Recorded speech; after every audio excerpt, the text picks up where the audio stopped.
Vayar Balak ben Sipar. In the beginning of the parsha, the Torah describes Balak, the king of Moab, becomes nervous.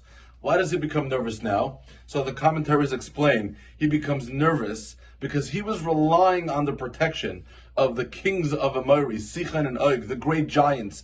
He thought that Klal Yisrael that was traveling through the Midbar, they would never get past these two giants. But when they get through the giants and they wipe out the kings of Amori, Sichan and Og, so Vayar Balak ben Sipar, he sees this, and Balak, the king of Moab, becomes nervous. In order to fight against Klal Yisrael, Balak realizes if he goes with the customary military battle, he has no chance. If Klal Yisrael wiped out the two giants, he had absolutely no ability to take Klal Yisrael on in military. So he has a new plan. He wants to employ Bilam, the famous person who was able to have a special power of curse. He was going to fight with spiritual power. He was going to use the curse of Bilam to fight against Klal Yisrael. He sends the emissaries to Bilam's house to ask him, please, we're willing to pay. We need you to be able to curse Klal Yisrael because it's our only chance that we'll be able to fight against them. Bilam says, I need to look into this. He asks HaKadosh Baruch Hu, Hashem, what do you think? Should I go curse the Jewish people or shouldn't I? And Hashem says at the end of the first Aliyah, Loi sa'ar es ha'am. Do not curse the people. Ki baruchu. Because they are people that are blessed. It's as clear as can be. You ask a question, you get an answer. There's no way to reinterpret that.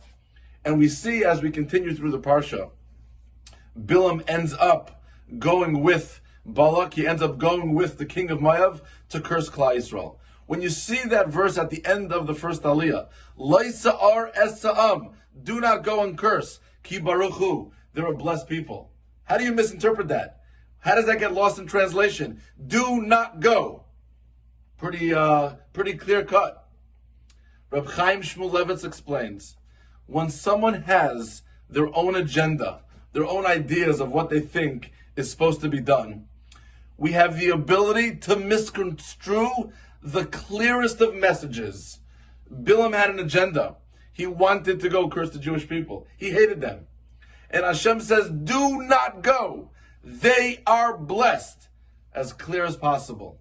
But Bilam in his mind retranslates it. Well, do not go with these emissaries. Maybe with another group I'll be able to go. Maybe under certain conditions. He's able to misconstrue the simplest and clearest of messages. We have to make sure that we don't have agendas, because when we have agendas and we're looking into something, maybe we can misconstrue the clearest and simplest of messages.